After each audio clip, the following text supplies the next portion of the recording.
तो ये P block elements में सबसे पहले हम लोग डिस्कस करेंगे ग्रुप 15 एलिमेंट्स का। ठीक है, ग्रुप 15 एलिमेंट्स, ये 13 और 14 ये सब जो है वो तुम लोग क्लास 11 में पढ़ना है। 15, 16, 17 और 18 ये हम लोगों को इस क्लास में डिस्कस करना है। तो ग्रुप 15 एलिमेंट्स में सबसे पहले तो हम जानते हैं कि उसमें आता है नाइट्रोजन, आता है फॉस्फोरस, आता है, ठीक है, एर्सेनिक आता है, एंटीमनी आता है, बिस्मथ आता है। ठीक है, तो ये सब एलिमेंट्स है जो कि ग्रुप 15 में एग्जिस्ट करता है। ठीक है, टॉप टू बॉटम अगर हम बात करें, ग्रुप 15 की बात करें, ठीक है, तो उसका नाइट्रोजन से लेकर जाता है ये बिस्मथ तक जाता है। ठीक है, तो इसका जैसे कि कुछ हम लोगों को जनरल प्रॉपर्टी सब डिस्कस करना है। तो सबसे पहले तो ये वही हुआ कि ग्रुप 15 एलिमेंट्स की केमिस्ट्री को हम लोग स्टडी करना है। तो उसमें कौन कौन से एलिमेंट्स है, तो वही नाइट्रोजन, फॉस्फोरस, एर्सेनिक, एंटीमनी और बिस्मथ है। ठीक है, अब जनरल इलेक्ट्रॉनिक कॉन्फ़िगरेशन की अगर हम लोग बात करें तो जनरल इलेक्ट्रॉनिक कॉन्फ़िगरेशन जो है इसका होता है NH2NP3।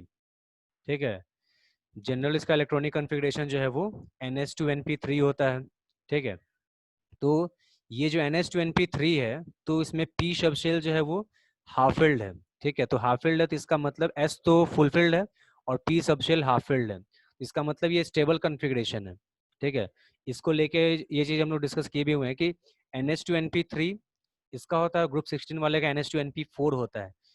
ठीक है, तो अगर पहले इलेक्ट्रॉन को निकालने की अगर बात होती है तो लेफ्ट टू राइट जाने पर आयनाइजेशन एनर्जी जो है वो इंक्रीज करती है। लेकिन ग्रुप 16 एलिमेंट्स का फर्स्ट आयनाइजेशन एनर्जी जो होता है वो ग्रुप 15 वाले से कम हो जाता है। ठीक है, फर्स्ट आयनाइजेशन एनर्जी, इसी कारण से चूंकि उसका NH2NP4 होता है, उसका एक इलेक्ट्रॉन अगर निकलेगा तो NH2NP3 कॉन्फ़िगरेशन हो जाएगा जो कि ज़्यादा स्टेबल है, और इसका ऑलरेडी स्टेबल कॉन्फ़िगरेशन है, तो ये अपना एक इलेक्ट्रॉन, पहला इलेक्ट्रॉन आसानी से देना नहीं चाहेगा। ठीक है, तो इस हिसाब से जो है इसका outer most electronic configuration NH2NP3 होता है, जो कि ये सब चीज़ों को एक्सप्लेन कर भी सकता है। तो एटॉमिक साइज की अगर हम लोग बात करते हैं तो टॉप टू बॉटम नाइट्रोजन से यानी बिस्मथ की तरफ एटॉमिक साइज इंक्रीज करता है। ठीक है, रीजन में हम लोग नहीं जाएंगे। ठीक है, रीजन जो है इसका क्लियर है ही।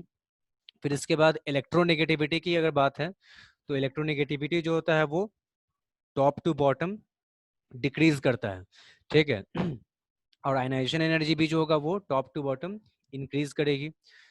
तो इस तरह से इसका, फिर बात करते हैं मेटालिक प्रॉपर्टी की बात करते हैं। तो मेटालिक प्रॉपर्टी जो है वो top to bottom metallic property increase करता है।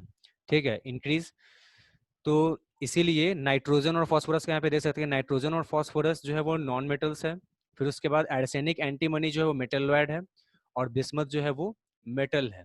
ठीक है, तो टॉप टू बॉटम आने के बाद जो है वो मेटालिक कैरेक्टर इंक्रीज करता है। ठीक है, इसका ये एक तरह से एग्जाम्पल हम बता सकते हैं। तो इसको थोड़ा बहुत हल्का से इसका रीजन का बस आइडिया ले लेते हैं। एटॉमिक साइज इंक्रीज करने के पीछे रीजन हम लोग जानते हैं कि चूंकि टॉप टू बॉटम आने के बाद जो होता है, जैसे जैसे टॉप टू बॉटम बढ़ते हैं, नंबर ऑफ शेल्स बढ़ता है। ठीक है, नंबर ऑफ शेल्स बढ़ता है तो इसकी वजह से एटॉमिक साइज इंक्रीज करेगा। और इसके अलावा जो है वो साथ में ये होता है कि नंबर ऑफ शेल्स बढ़ने के साथ न्यूक्लियस का आउटर मोस्ट इलेक्ट्रॉन से डिस्टेंस बढ़ता है। तो वैसे कि इसमें क्या हो जाएगा, शील्डिंग इफेक्ट बढ़ जाता है। शील्डिंग इफेक्ट ये न्यूक्लियर चार्ज को डोमिनेट करता है, जिसकी वजह से आउटर मोस्ट इलेक्ट्रॉन के बीच में रिपल्सन बढ़ने लगता है, तो साइज थोड़ा सा इंक्रीज कर जाएगा। तो atomic size top to bottom increase करने का ये रीजन है। इलेक्ट्रोनेगेटिविटी मतलब होता है इलेक्ट्रॉन को अपनी तरफ खींचने की जो टेंडेंसी होती है। तो टॉप टू बॉटम जाने पर साइज इंक्रीज करता है। तो साइज जब इंक्रीज करेगा तो न्यूक्लियस का आउटर मोस्ट इलेक्ट्रॉन से डिस्टेंस बढ़ जाता है। तो डिस्टेंस जब बढ़ेगा, ठीक है, तो न्यूक्लियस का आउटर मोस्ट इलेक्ट्रॉन पे होल्ड जो होता है वो वीक होता है। ठीक है, शील्डिंग इफेक्ट डोमिनेट करता है न्यूक्लियर चार्ज को, जिसकी वजह से आउटर मोस्ट इलेक्ट्रॉन पे न्यूक्लियस का उतना अच्छा से होल्ड नहीं रहता है। तो इसीलिए इलेक्ट्रॉन को खींचने की टेंडेंसी, इलेक्ट्रॉन को ऐड करने की टेंडेंसी घटती है। ठीक है, इसीलिए electronegativity top to bottom decrease करेगी। ठीक है, फिर इसके बाद आयोनाइजेशन एनर्जी जो है उसकी बात करते हैं। तो ionization energy top to bottom increase करता है। ठीक है, शायद इससे पहले डिक्रीज बोला गया होगा, ionization energy top to bottom increase करता है उसमें। ठीक है, तो टॉप टू बॉटम इंक्रीज करने के पीछे रीजन जो है वो ये होता है कि जैसे जैसे हम लोग नीचे जाते हैं, टॉप टू बॉटम आते हैं, वैसे वैसे साइज इंक्रीज करता है। तो न्यूक्लियस का आउटर मोस्ट इलेक्ट्रॉन से डिस्टेंस बढ़ता है। तो शील्डिंग इफेक्ट जो है वो न्यूक्लियर चार्ज को डोमिनेट करता है। ठीक है, जिसकी वजह से न्यूक्लियस का आउटर मोस्ट इलेक्ट्रॉन पे जो होता है वो होल्ड वीक हो जाता है, तो वो इलेक्ट्रॉन फ्री हो जाता है, आसानी से निकल सकता है। इसीलिए टॉप टू बॉटम आने पर जो होता है वो इलेक्ट्रॉन लूज करने की टेंडेंसी बढ़ती है, इसलिए ionization energy top to bottom increase करेगी। ठीक है। और वही बात है मेटालिक प्रॉपर्टी की बात, मेटालिक प्रॉपर्टी का भी मतलब होता है इलेक्ट्रॉन लूज करने की टेंडेंसी। तो टॉप टू बॉटम हम देख रहे हैं कि इलेक्ट्रॉन को लूज करने की टेंडेंसी बढ़ रही है, तो इसका मतलब मेटालिक प्रॉपर्टी इंक्रीज करेगा। ठीक है। तो इस तरह से ये सब जो है इसका कुछ प्रॉपर्टीज है। तो फिर इसके बाद non metallic property, metallic property का ही जस्ट उल्टा, टॉप टू बॉटम आने पर नॉन मेटालिक कैरेक्टर बोले उसको या फिर इलेक्ट्रोनेगेटिविटी, दोनों जो होता है वो टॉप टू बॉटम डिक्रीज ही करेगा। ठीक है। इसके बाद जो है वो हम लोग देख सकते हैं इसका फिजिकल प्रॉपर्टीज। ठीक है। फिजिकल प्रॉपर्टीज में है इसका कि बॉइलिंग पॉइंट की बात करते हैं, तो बॉइलिंग पॉइंट जो होता है वो टॉप टू बॉटम आने पर इंक्रीज करेगा। ठीक है। इंक्रीज इसलिए करेगा क्योंकि हम जानते हैं कि जैसे जैसे हम टॉप टू बॉटम आएंगे मास बढ़ता है। ठीक है। मास बढ़ेगा तो वांडरवाल फोर्स ऑफ अट्रैक्शन ये इसके मॉलिक्यूल्स के बीच में बढ़ेगा। तो वैसे केस में क्या हो जाएगा, बॉइलिंग पॉइंट इंक्रीज कर जाएगा। तो it increases down the group from nitrogen to bismuth because mass increases from top to bottom. As a result, van der Waals force of attraction increases between the particles, so more heat is required to break the particles. ठीक है। इसके बाद जो है वो melting point की बात करते हैं, तो मेल्टिंग पॉइंट एर्सेनिक तक जो होता है वो इंक्रीज करता है और फिर बिस्मथ तक जो होता है वो फिर डिक्रीज करने लगता है। ठीक है। तो it increases up to arsenic and then decreases up to bismuth. ठीक है। फिर इसके बाद जो है इस एलिमेंट्स का मतलब इस ग्रुप का जो भी एलिमेंट्स है वो सारा का सारा सॉलिड होता है। ठीक है। सिवाय नाइट्रोजन के जो कि गैसियस स्टेट में एग्जिस्ट करता है। ठीक है। तो all the elements of this group are solids except nitrogen which is a gas. ठीक है। फिर इसके बाद जो है तो, इसके बाद all the elements of this group are polyatomic. ठीक है। इस ग्रुप का ग्रुप 15 का जो भी एलिमेंट्स है वो सारा का सारा पॉलीएटॉमिक होता है। जैसे नाइट्रोजन N2 के रूप में एग्जिस्ट करता है, फास्फोरस P4 के रूप में एग्जिस्ट करता है। तो इस ग्रुप का जो भी एलिमेंट्स होता है वो पॉलीएटॉमिक नेचर का होता है, मतलब एक से ज्यादा एटम के मिलने से ये सब बनता है, अकेला नहीं मिलेगा। नाइट्रोजन सिंपली N के रूप में नहीं मिलेगा, फास्फोरस सिंपली P के रूप में नहीं मिलेगा, मिलेगा तो N2 के रूप में मिलेगा या फिर P4 के रूप में मिलेगा। तो इस ग्रुप का जो भी एलिमेंट्स है वो पॉलीएटॉमिक नेचर का होता है। इस ग्रुप का जो भी एलिमेंट्स है वो सॉलिड है सिवाय नाइट्रोजन के। उसके बाद नाइट्रोजन को छोड़ के बाकी जो भी एलिमेंट्स है इस ग्रुप का वो एलोट्रॉपी शो करता है। एलोट्रॉपी हम लोग जानते हैं कि tendency to exist in more than one physical forms. ठीक है। एक से ज्यादा फिजिकल फॉर्म्स में जो एग्जिस्ट करने की जो टेंडेंसी होती है उसको हम लोग एलोट्रॉपी एलोट्रॉपी बोलते हैं उस प्रोसेस को। और इस और उनको जो बोला जाता है एलोट्रॉप्स बोला जाता है। जैसे हम लोग जानते हैं कार्बन जैसे होता है, तो कार्बन का तीन जैसे एलोट्रॉप्स होता है। ठीक है। ग्रेफाइट है, डायमंड है, बकमिनिस्टर फ्लोरेन है। ठीक है। तो वो एलोट्रॉप्स होता है। ठीक है। और जो एलोट्रॉप्स डिफरेंट फिजिकल फॉर्म्स में एग्जिस्ट करने की जो टेंडेंसी होती है उसको हम लोग एलोट्रॉपी बोलते हैं। तो वो प्रोसेस एलोट्रॉपी हुआ और उनको वो जो डिफरेंट फिजिकल फॉर्म्स है उसको हम लोग एलोट्रॉप्स बोलते हैं। तो नाइट्रोजन को छोड़ के इस ग्रुप का जो भी एलिमेंट्स है वो एलोट्रॉपी शो करता है, यानी एलोट्रॉप्स के रूप में एग्जिस्ट करता है। ठीक है। तो ये सब कुछ फिजिकल प्रॉपर्टीज की बात हो गई। फिर इसके बाद हम लोग देखते हैं केमिकल प्रॉपर्टीज। ठीक है। केमिकल प्रॉपर्टीज तो सबसे पहले है रिएक्शन विथ हाइड्रोजन। ठीक है। तो ग्रुप 15 का जो भी एलिमेंट्स है वो हाइड्रोजन के साथ रिएक्शन करके EH3 टाइप का हाइड्राइड बनाता है। ठीक है। तो चूंकि वैलेंसी यहाँ पे हम लोग देख रहे हैं 3 है और हाइड्रोजन की वैलेंसी 1 होती है, तो यहाँ पे EH3 टाइप का हाइड्राइड जो है वो बनाता है। तो ग्रुप 15 का जो भी एलिमेंट्स होगा वो हाइड्रोजन के साथ रिएक्शन करके EH3 टाइप का हाइड्राइड जो है वो बनाता है। ठीक है।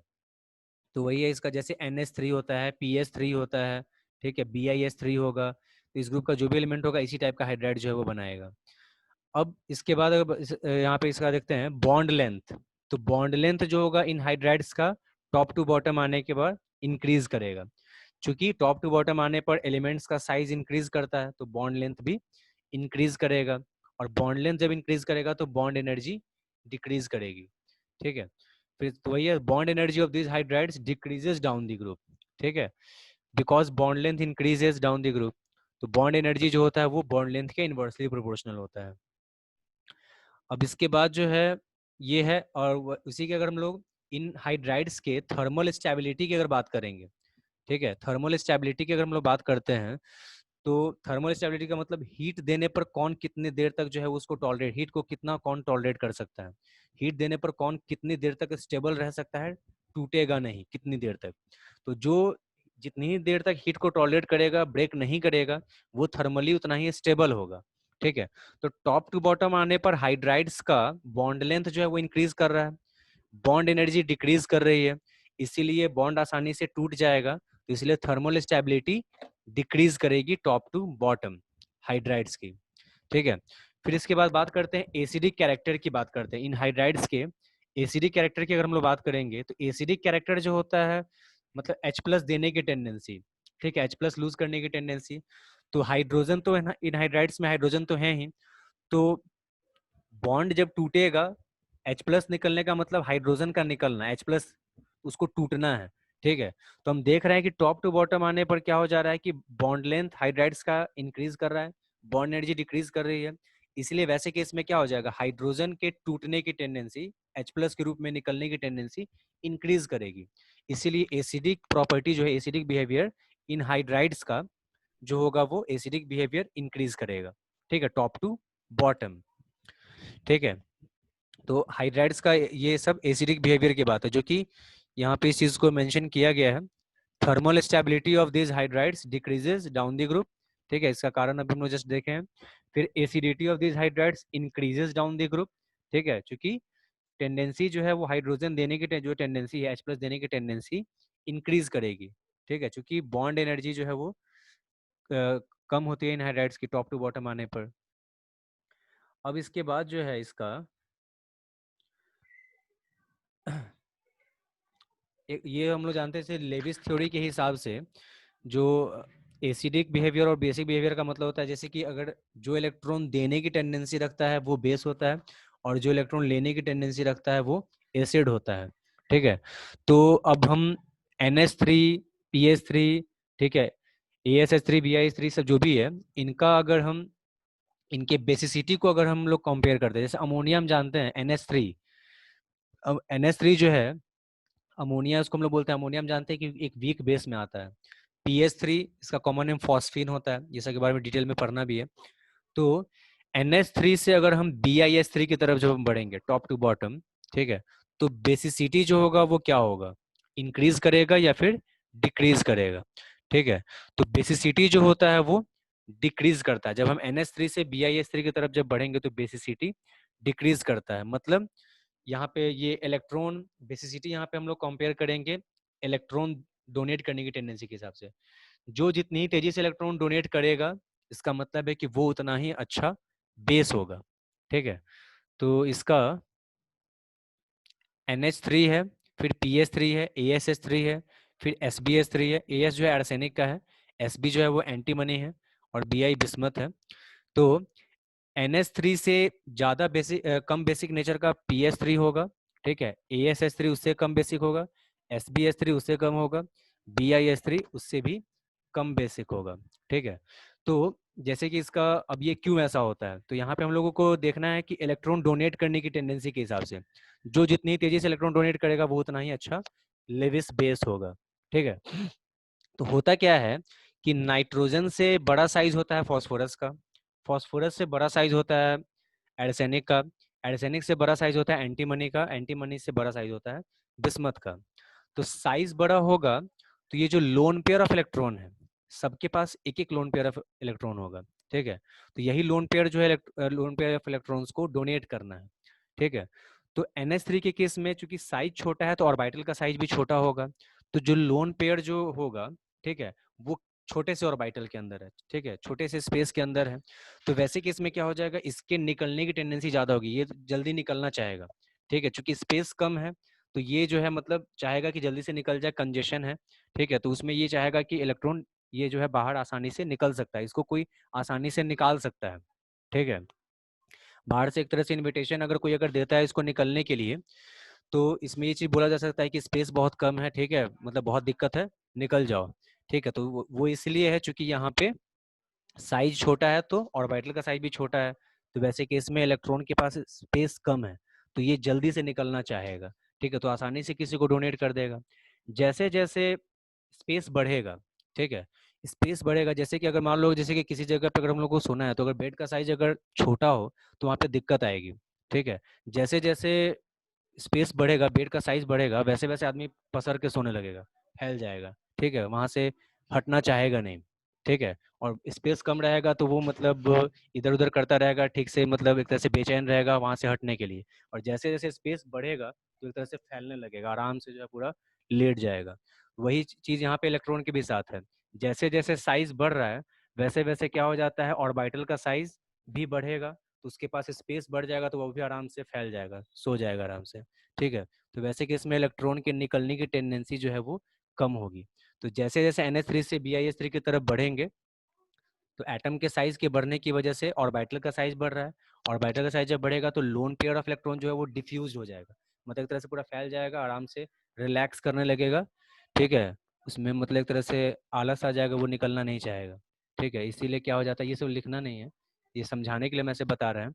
उसमें बस वही चीज़ है कि इसका एग्जैक्ट जो रीज़न है वो ये समझना है। वो समझने के लिए इस चीज़ को हम लोग बता सकते हैं कि ऑब्वियस सी बात है कि जब स्पेस बढ़ेगा तो कोई भी ज़्यादा स्पेस मिलेगा तो कोई भी आराम से थोड़ा सा फैल जाएगा, ठीक है, उसमें निकलने की टेंडेंसी कम होगी। तो वही चीज़ यहाँ पे हो जाता है। लोन पेयर ऑफ इलेक्ट्रॉन्स जो है, स्पेस जब साइज जब बढ़ता है, नाइट्रोजन से बड़ा बड़ा फॉस्फोरस, फॉस्फोरस से बड़ा आर्सेनिक, तो उसकी ऑर्बिटल का साइज भी बड़ा होता है, तो लोन पेयर ऑफ इलेक्ट्रॉन्स जो होता है उसमें डिफ्यूज हो जाता है, इसलिए उसके निकलने की टेंडेंसी कम होने लगती है।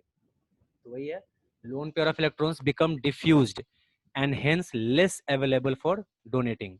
इसीलिए अब वो डोनेट करने के लिए अब वो अवेलेबल उतना नहीं हो पाएगा। तो इसीलिए बेसिसिटी का ऑर्डर ये होता है, सबसे ज़्यादा बेसिक अमोनिया होगा, उससे कम फॉस्फीन PH3 होगा, ठीक है, उसके बाद ASH3 होगा। तो ऐसे ऐसे करते करते बेसिसिटी डिक्रीज करता जाएगा, ठीक है। तो एसिडिक कैरेक्टर NH3 से BiH3 की तरफ बढ़ता है और बेसिक कैरेक्टर जो होता है NH3 से BiH3 की तरफ घटता है, ठीक है। तो दोनों के रीजन को हम लोग एक्सप्लेन कर सकते हैं, ठीक है। ब्राउनस्टेड कॉन्सेप्ट भी हम लोग जानते हैं कि H+ देने की जो टेंडेंसी होती है वो हम लोग उसका मतलब होता है वो इलेक्ट्रॉन लूज, H+ देने की टेंडेंसी मतलब एसिडिक बिहेवियर, और H+ एक्सेप्ट करने की जो टेंडेंसी होती है वो बेसिक बिहेवियर होता है, या फिर OH- आयन देने की जो टेंडेंसी होती है। अब इसके बाद है रिएक्टिविटी टुवर्ड्स हैलोजन, ठीक है। हैलोजन के साथ जो होता है रिएक्शन जब करेगा तो क्या बनाएगा, तो हैलोजन के साथ जब रिएक्शन जब करेगा तो हैलाइड बनाएगा, ठीक है। किस किस तरह का हैलाइड बनाएगा, EX3 टाइप का बनाएगा और EX5 टाइप का बनाएगा, ठीक है। जैसे NCl3, PCl3, PCl5, तो इस टाइप का ये सब जो है वो हैलाइड बनाएगा। तो दो तरह का हैलाइड, ग्रुप 15 का एलिमेंट्स जो है हैलोजन के साथ रिएक्शन करके दो तरह का हैलाइड बनाएगा, EX3 टाइप का बनाएगा और EX5 टाइप का बनाएगा। अगर हम कंपैरिजन अगर करें EX3 और EX5 में कि ज्यादा कोवेलेंट नेचर का कौन होगा, ठीक है, तो EX3 जैसे है, EX3 में जो एलिमेंट जो है E, ठीक है, ग्रुप 15 का जो एलिमेंट्स है उसका जो चार्ज जो होगा, ऑक्सीडेशन स्टेट क्या होगा, +3 होगा, ठीक है। और EX5 वाले में क्या होगा, +5, क्योंकि हैलोजन का -1 होता है, तो -1 होता है, तो उसके हिसाब से जब हम निकालेंगे तो EX3 वाले में ग्रुप 15 के एलिमेंट्स का ऑक्सीडेशन स्टेट +3 आएगा, चार्ज +3, और और EX5 वाले में आएगा +5, ठीक है। और हम फैजान्स रूल के हिसाब से जानते हैं कि जितना ही ज्यादा चार्ज होता है कैटायन का, ठीक है, कोवेलेंट नेचर उस कंपाउंड का उतना ही ज्यादा होता है। तो EX3 टाइप से ज्यादा कोवेलेंट नेचर का होगा EX5 टाइप का, ठीक है। तो वही है, तो EX5 types of halides are more covalent than EX3 because according to Fajans rule greater is the charge on atom, ठीक है, एटम के ब्रैकेट में ऐसा लिख सकते हैं cation, greater is the covalent character, ठीक है। इन EX5 एलिमेंट पे +5 चार्ज है और EX3 वाले में +3 चार्ज है, ठीक है। उसके बाद जो है ये जो होता है इसका नाइट्रोजन के केस में है, नाइट्रोजन जो है वो EX3 टाइप का हैलाइड बनाएगा लेकिन EX5 टाइप का हैलाइड नहीं बनाएगा, ठीक है। इसका भी कारण हम लोग डिस्कस करेंगे। अब ये जो होता है, ये यहाँ पे जो एग्जांपल जैसे दे रहा है, in case of nitrogen only NF3 is stable. Nitrogen के केस में NF3 स्टेबल होता है, बाकी NCl3, NBr3 ये सब उतना स्टेबल नहीं हो पाता है, ठीक है।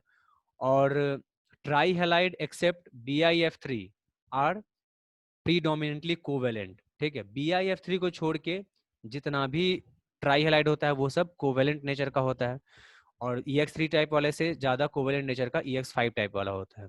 ठीक है। अब इसका जैसे कि वही जो बोल रहे थे कि NX5 type of halide is not possible. ठीक है। क्यों नहीं पॉसिबल है? क्योंकि नाइट्रोजन जो है, नाइट्रोजन के पास बैक एंड डी ऑर्बिटल नहीं होता है, तो वो अपनी कोवैलेंसी जो है वो मैक्सिमम 4 तक लेके जा सकता है, उससे ज्यादा लेकर नहीं जा सकता है। ठीक है। ये कोवैलेंसी मतलब है बॉन्ड बनाने की जो एबिलिटी है, बॉन्ड बनाने की जो क्षमता जो है वो कोवैलेंसी है। ठीक है। तो नाइट्रोजन के पास चूंकि वैकेंट डी ऑर्बिटल नहीं है, जिसके पास वैकेंट डी ऑर्बिटल होता है वो अपने बॉन्ड बनाने की जो एबिलिटी है, कोवैलेंसी जो है वो 6 तक भी लेकर जा सकता है। ठीक है। लेकिन नाइट्रोजन के पास चूंकि वैकेंट डी ऑर्बिटल नहीं है, इसीलिए ये अपनी कोवैलेंसी बॉन्ड बनाने की एबिलिटी जो है वो 4 से ज्यादा जो है वो नहीं लेकर जाता है, जो कि मतलब नॉर्मल केस में 3 से ज्यादा बॉन्ड तो बनाता नहीं है, लेकिन ऐसे 4 तक लेकर जा सकता है, उससे ज्यादा लेकर नहीं जा सकता है। वैकेंट डी ऑर्बिटल होता है तो उससे फायदा क्या होता है? जो वैकेंट डी ऑर्बिटल में जो दूसरा एटम है वो अपना इलेक्ट्रॉन डोनेट करके बॉन्ड बना सकता है। ठीक है। वैकेंट डी ऑर्बिटल होने का ये फायदा है, लेकिन नाइट्रोजन के पास वैकेंट डी ऑर्बिटल नहीं है। तो क्वेश्चन अगर ऐसा करता है कि NX5 टाइप का हैलाइड पॉसिबल क्यों नहीं है, तो इसका कारण ये है कि नाइट्रोजन के पास वैकेंट डी ऑर्बिटल नहीं है, जिसकी वजह से ये अपनी कोवैलेंसी 4 से ज्यादा बढ़ा नहीं सकता है। ठीक है। तो ये चीज इसका हो जाएगा। ठीक है। यहाँ पे वही चीज लिखे भी है इसका, वो जो कोवेलेंट कैरेक्टर को हम लोग कंपेयर किए थे, covalent character is directly proportional to charge by size square. Charge ये फैजान रूल के हिसाब से चार्ज जितना ही ज्यादा होगा, उसका मतलब है कि उसमें कोवेलेंट कैरेक्टर उतना ही ज्यादा होता है, और साइज जितना ही कम होगा कोवेलेंट कैरेक्टर उतना ही जो होगा उसका ज्यादा होगा। ठीक है। तो इस तरह से इसका ये चीज हो जाएगा। ठीक है। तो ये इसमें जो है तो हैलोजन के साथ रिएक्शन करके इस टाइप का जो है वो हैलाइड जो है वो बनाएगा, और उसमें भी ये सब जो है इसका एक इम्पॉर्टेंट केस आ जाता है। फिर इसके बाद जो है रिएक्टिविटी टुवर्ड्स ऑक्सीजन। ठीक है। ऑक्सीजन के साथ रिएक्शन करके जो है वो क्या बनाएगा? तो ऑक्सीजन के साथ रिएक्शन करके ग्रुप 15 के एलिमेंट्स जो है वो दो तरह का ऑक्साइड बनाता है, E2O3 और E2O5। ठीक है। These are two types of oxide which are formed by elements of group 15। ठीक है। तो अब इसमें ये चीज है, oxides of type E2O5 is more acidic than oxides of type E2O3। ठीक है। E2O5 टाइप का जो ऑक्साइड होता है वो E2O3 टाइप के ऑक्साइड से ज्यादा एसिडिक होता है। ठीक है। तो इसका कारण होता है हाइयर ऑक्सीडेशन स्टेट होना। ठीक है। E2O5 वाले में जो इसका जो है ग्रुप 15 के एलिमेंट्स का ऑक्सीडेशन स्टेट ज्यादा होता है। तो ऑक्सीडेशन स्टेट जब ज्यादा होगा, तो जैसे हम जानते हैं ना कि जैसे कि अब एक चार्ज अगर मान लो +3 है और एक चार्ज जैसे +4 है। ठीक है। तो अगर जो लेविस थ्योरी है उसके हिसाब से इलेक्ट्रॉन लेने की जो टेंडेंसी, इलेक्ट्रॉन गेन करने की टेंडेंसी जो होती है वो है एसिडिक बिहेवियर। ठीक है। लेविस थ्योरी के हिसाब से तो अगर ऑक्सीडेशन स्टेट जब ज्यादा होगा तो इलेक्ट्रॉन को लेने की जो टेंडेंसी है वो ज्यादा होगी। ठीक है। तो E2O5 टाइप का जो भी ऑक्साइड होगा वो E2O3 टाइप के ऑक्साइड से ज्यादा एसिडिक होगा, चूंकि E2O5 वाले में ग्रुप 15 के एलिमेंट्स का ऑक्सीडेशन स्टेट ज्यादा होता है। ठीक है। इसीलिए वो इलेक्ट्रॉन ज्यादा तेजी से ऐड कर सकता है, तो ज्यादा अच्छा लेविस एसिड होगा। ठीक है। तो वही इसका है, acidic character of these oxides decreases. अब इसमें जो है इसमें तो E2O5 और E2O3 वाले में जब कंपेयर किए तो ज्यादा एसिडिक जो है वो E2O5 टाइप का हुआ। अब अगर टॉप टू बॉटम जब हम आएंगे तो acidic character of these oxides decreases down the group. ठीक है। एसिडिक इन ऑक्साइड्स का जो है एसिडिक बिहेवियर जो है वो टॉप टू बॉटम डिक्रीज करता है। ठीक है। So oxides of nitrogen and phosphorus are acidic. ठीक है।